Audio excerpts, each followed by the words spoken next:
Hi, we're Bonnie and Greg Dixon with Jerry Smith with Health Pioneer Theater. And Jerry? Well, welcome to everybody, and we're glad you joined us today. We have a special show today featuring our interview with Michael Tierra. Now, I imagine some of you don't know the name, although he's got more than a dozen books in the last 30, 40 years, but you probably know the ingredients and the products that he pioneered in the fusion of Asian and European herbal medicines. So, time to meet the man behind those great ideas, and you're probably using things now that he concocted and so forth, like various things. Now, I want to have Bonnie talk about the interview because he was kind enough to do the interview on fairly short notice. It's a wonderful interview, and Greg and Bonnie did a great job on that. So, Bonnie, tell us a little bit about this, how that began. Well, first of all, I contacted Michael because he was always dear to my heart when I worked in a health food store and represented some of his products, Planetary Herbs. Oh my goodness, the formulas just worked. And I always respected him. I would hear him teach at the Natural Products Expo. And what the story was that we ended up calling him, and he let us come to his home, and we interviewed him in the backyard, in this lovely backyard. And Greg and I were just thrilled to hear his story, where he was in Australia, Greg? And Yeah, he was in Australia. yeah, he was out traveling around with some plant hunters in Australia, and so one of the Australians said, "Well, what's the herbal education system and business like in America?" And he said, "It doesn't exist. It's illegal." So that sparked him to create a whole way of being with the herbal school, and approved by the U.S. government, and really created some structure to herbalism and the way it's taught. He has taught over 10,000 herbalists around the world, and he is still doing the school today up near Ben Lomond in the Santa Cruz, California area. So we were just thrilled to have this lovely interview in his backyard, and we look forward to showing it today. Well, that's great. Well, Greg, pull the throttle and let's dive right in. Okay. Hi, everybody. I'm Michael Tierra, and I'm an herbalist and a California licensed acupuncturist. And I've been working with herbal medicine since 1968.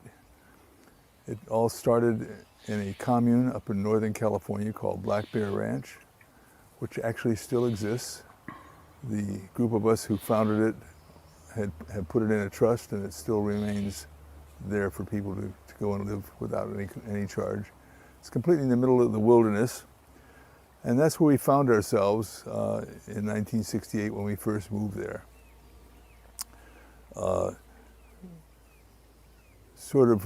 Moving from Haight-Ashbury and hippie land and so forth, and we had to forge our way and learn how to live in the wilderness. And it's a beautiful place that has 2-year-long running creeks, and a broken down house and broken down barn, and I lived there for 4 years. We had children there and everything.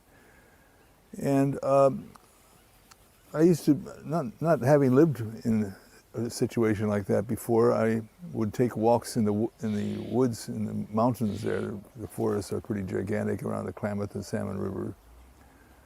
And I found myself, as I would be walking, being drawn to the various wild plants that were growing around. And I began to wonder what they were for, not knowing anything about it before. I guess as hippies in Haight-Ashbury, we were already interested in herbs because we were interested in forging an alternative lifestyle where we could take care of ourselves, feed people, and operate outside of the normal economy of this country. And the major herb that was being used and circulated then, which was a big deal, was golden seal. And everybody was using it for everything, and probably misusing it as well. So when I moved to Black Bear, I became aware of all these different other herbs that were there and began to wonder what they were. Not having any science background whatsoever, any medical background, I began to thumb through the few books that were available at the time. And we had a bunch of them. We had an herb room in the main house of the cabin, and quite a selection of herbs that we had accumulated there. So every time I'd come back with a handful of herbs from the mountains, I would be looking through the books and trying to assiduously find them. And then I learned, oh, lo and behold, this was used for this, and this was used for that, and that was used for this. And there was like herbs like Oregon grape and Pipsissewa that grew there. And since our goal was to become self-sufficient, we needed to become self-sufficient in terms of our medicine and healing. I gradually began to fancy myself as the self-appointed medicine man of the community, and trying different things on different people as I would read about it. In those days, there were not many books, and whatever there was, I would struggle to use the indications that they gave, and the results were somewhat mixed, but we had fun. And so that continued to evolve over the 4 years that I was there until I really got very deeply into it, and began to wonder what the Native American people in the area, what they were doing, what they used for medicine and what they used for food. And I became good friends with some of the Kerock Indians who were in that area. And they told me of not only the herbs, but more or less their attitude towards them and how they used them. For instance, one woman who lived to a little over 100 was a Native American Kerock woman named Bessie Tripp. A funny name, but that was her whole family was called the Tripp family. There was a bunch of them that I was friends with. And she lived by the river, and she had congestive heart failure. And she knew I was picking herbs, and she asked me to go up in the mountains and pick Pipsissewa for her. And I would go up there and with a big plastic garbage can bag and fill it full of Pipsissewa and bring it down to her, and she would take the entire bag and have these big kettles on her stove, several of them, and stuff the whole thing full of those herbs, and boil the living daylights out of them, and then she would can them. And she would drink like maybe anywhere from a half a quart to a quart a day, and she would manage her congestive heart failure quite wonderfully with that, because it's got diuretic properties and relieves congestion in the body. So what I learned from that, and subsequently watching Native Americans in other places, was that you should use a hell of a lot of herbs. A lot more than these little tea bags that you put into a cup. And none of the books that I was looking at were really giving at all a decent understanding about how much herbs to use to make it medicinal quality. So when I moved away from Black Bear, again, I didn't really think that I was going to ever have a profession as an herbalist. It was mostly following my heart. It was a passion and a love and the desire to connect with nature and to connect with people and be of service and relieve suffering. But also because of an intense curiosity about the fact that plants, the role that plants play in our lives in such profound ways. I feel that we're really raised to be with plants, to live with plants, to use them for food, and to use them for medicine. And that was basically, we all had that in our genetic strain to do that. That's what we're key to do. Far more than dealing with synthetic drugs and things of that nature, which also I made my peace with, and I guess they have a place as well. So when I moved to San Francisco, I was invited to teach at a yoga center, and I started teaching about herbal medicine. Everyone wanted to know whatever I knew, because I came from the mountains, and it was kind of a strange situation at the time to see a mountain man in the city doing that. And my career sort of started there. And at some point, I realized that I needed to learn more than what I was able to be exposed to, and I found teachers in Dr.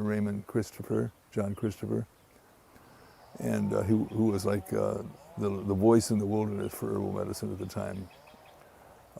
Remarkable human being who was on the plane every week, flying from one city to the next, lecturing to various people who had this kind of like secret remembrance of how herbs were important in their life at one time or another, and he would teach them about herbal medicine. He was a firebrand. He was amazingly inspiring, and I guess he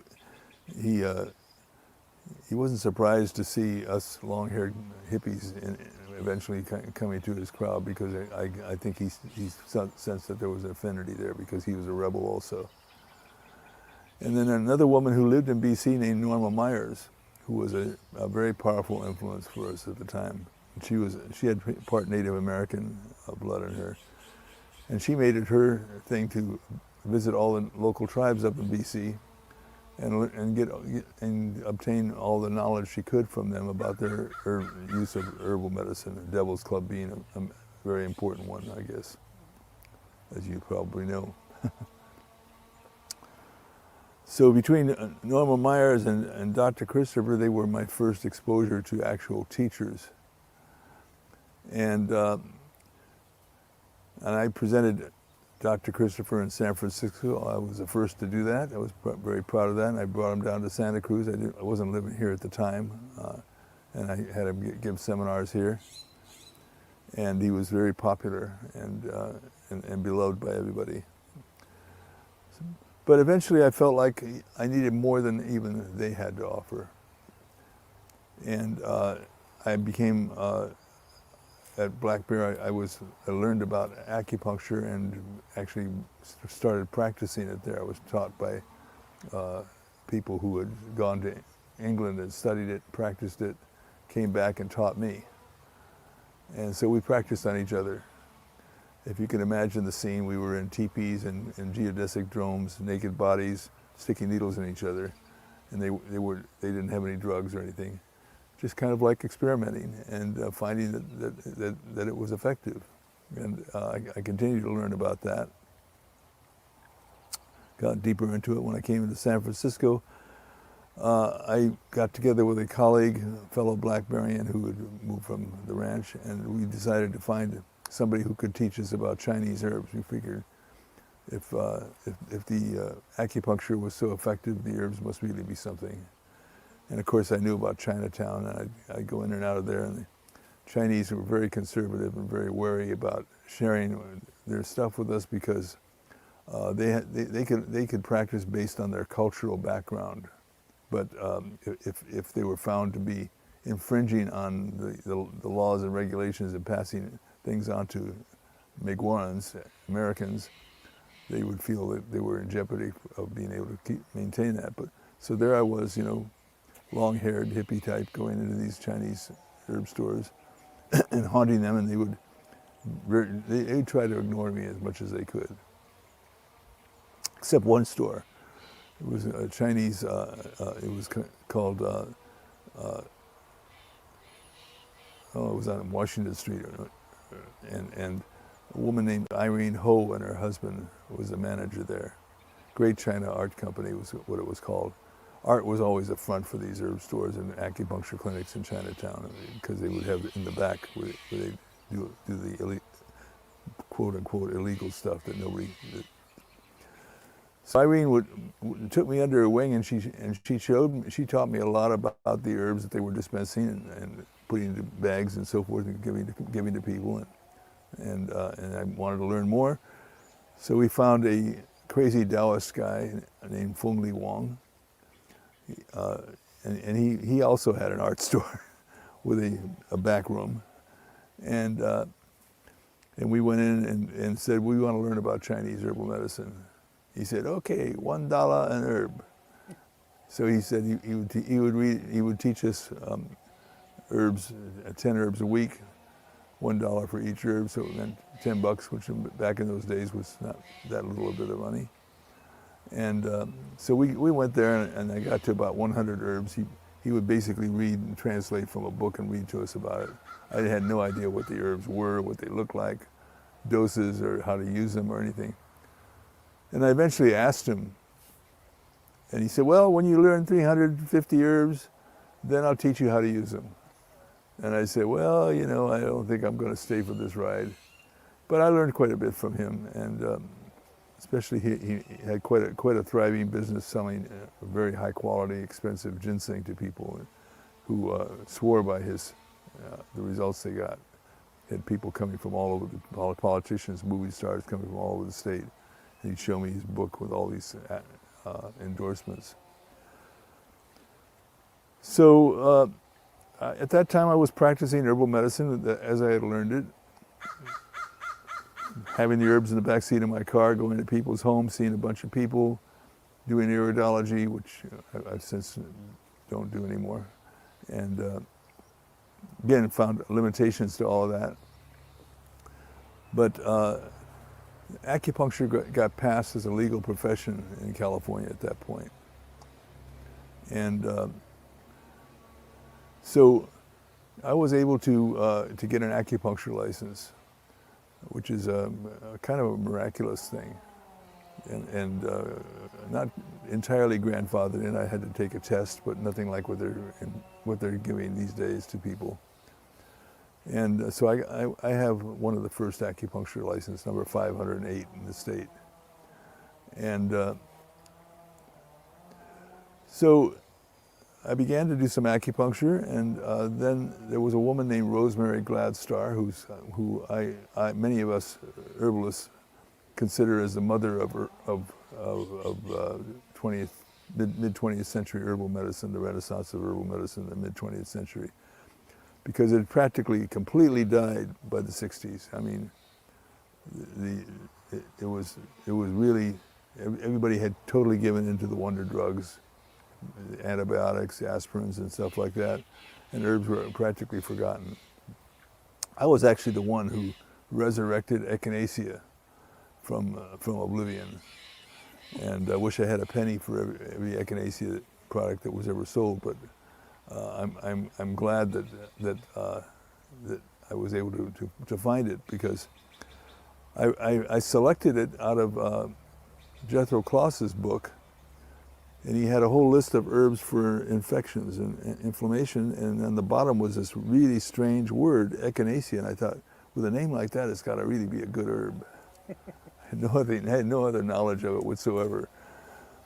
So I went to a place called Nature's Herb Company on Ellis Street in San Francisco, which was the last surviving herbal pharmacy in the country. There used to be a lot of them.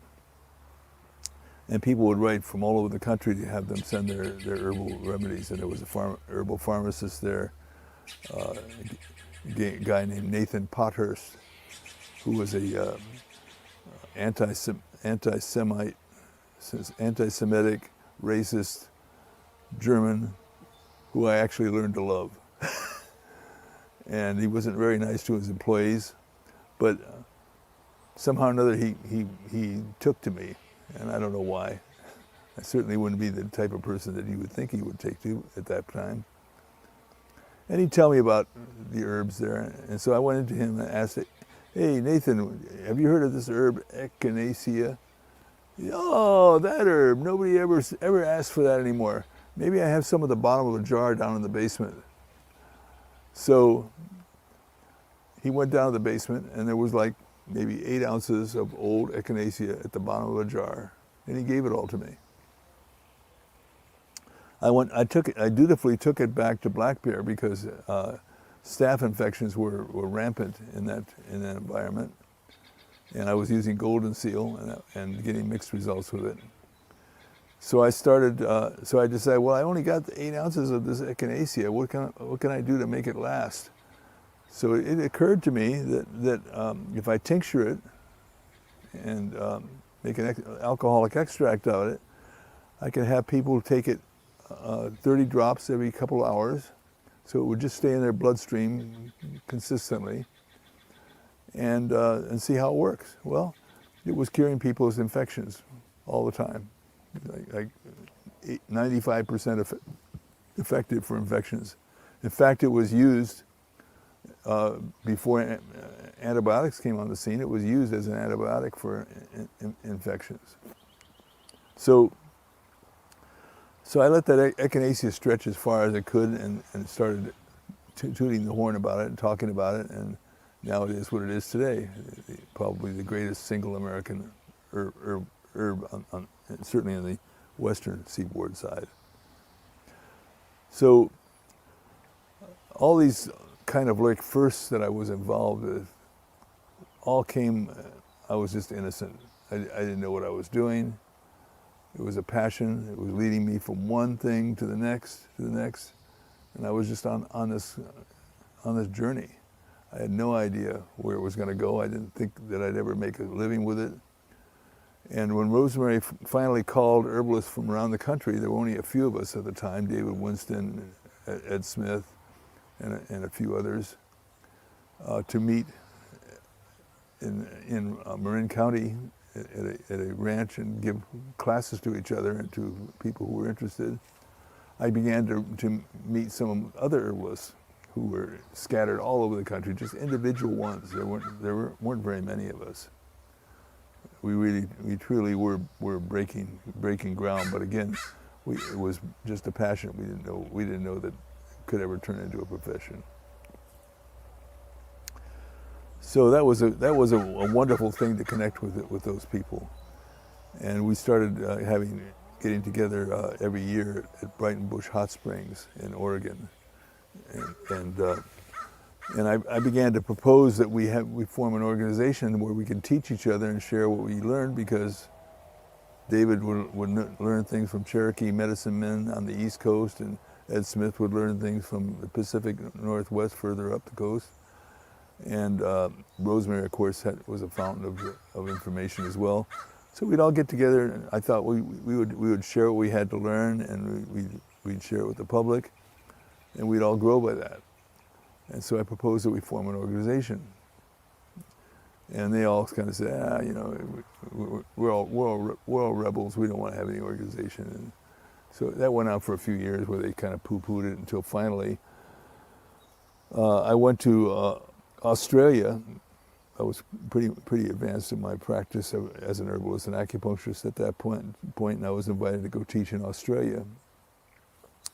And I traveled throughout the Gold Coast in Australia, giving classes to naturopaths who were what the herbalists are called in Australia today. And a woman came up to me when I started talking about herbs, and she said, "How are the herbalists in America?" And I thought about it. I said, "Well, really, there are no herbalists in America because it's not legal. It's like you guys have it here." She said, "Oh my goodness!" And we use all the herbs that come from there. And I thought to myself, "Yeah, that's true, and we need to have some recognition as being a valid profession." So I came back and I called David Hoffman and some of my herbalist friends, and I said, we need to get this organization going. And so it was from that we summoned some of the leading herbalists that we knew at the time together for a gathering at Christopher Hobbs' place here in Santa Cruz, and we began the American Herbalist Guild, which today is now the only and largest organization for clinical herbalists in the country.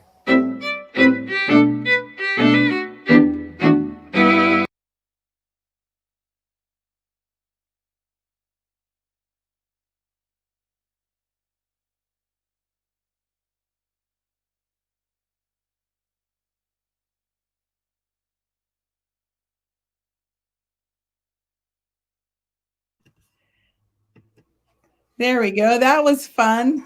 He's such a gentle soul and such a beautiful place there in Ben Lomond area of Santa Cruz. And he had quite the story to tell. What I really appreciate about Michael Tierra, and by the way, his wife Lesley, who we'll have on at another episode down the line, she is also a very, very famous herbalist as well, because they're a team. And that's a whole story in itself, we'll tell later. But I remember his formulas, planetary herbs, as they just worked. And Stone Free was one of the most popular ones, but also a product called Google, which reduced cholesterol as well as some of the statins. And so he really has some amazing formulas. And just like you said, Jerry, tons of books.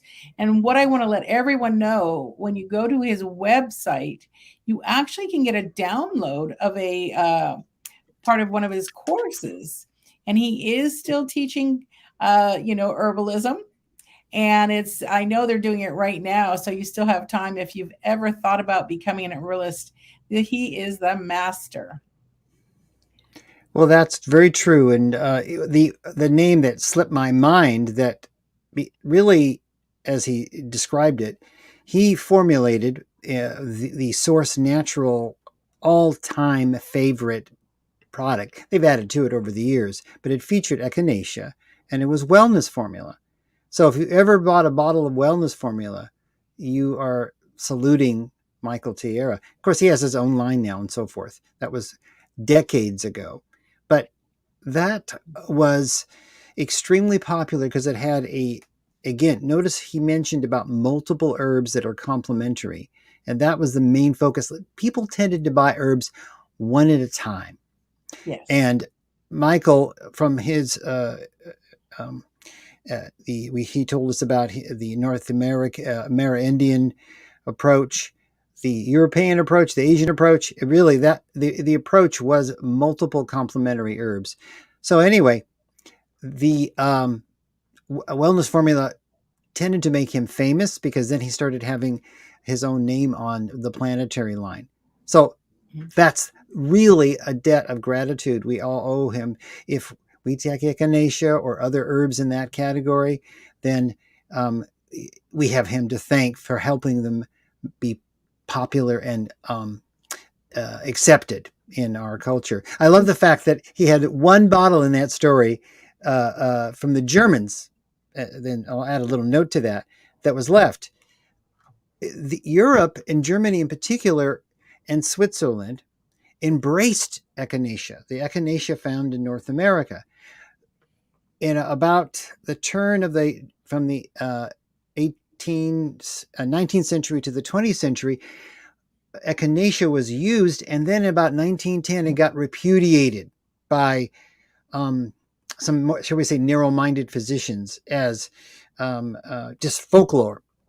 And so about that time, oil, right? Snake oil, yes. The Europeans started adopting it. So what was happening is that in the United States, companies, stores, and so forth were importing from Europe, Switzerland, and Germany echinacea that was still growing but not well known here. So it's a native herb that returned to its birth nation. So interesting story. Well, very good. Well, Bonnie, who are we going to have next week? Let's see, Jerry. Remind me. Well, I'm glad you asked. So October 26th, 5 p.m., we have a special guest, and that's Jonathan Kaufman. Now, he's a Northwest native, and he's written a fascinating book called Hippie Foods. Now, it's not a bunch of recipes. It's how hippie foods have become mainstream foods after 30 or 40 years. Well, what happened and how did that happen? And so he's going to tell us about that. He could come, and we hope he comes several times, but he's going to talk about the early days and featuring his chapter about Southern California health nuts. So look forward to seeing you then. And thank you again for attending. Please remember to tell your friends and consider subscribing. We'd so appreciate it. We really love telling stories, sharing history, And these people really made a difference. So we look forward to seeing you next week.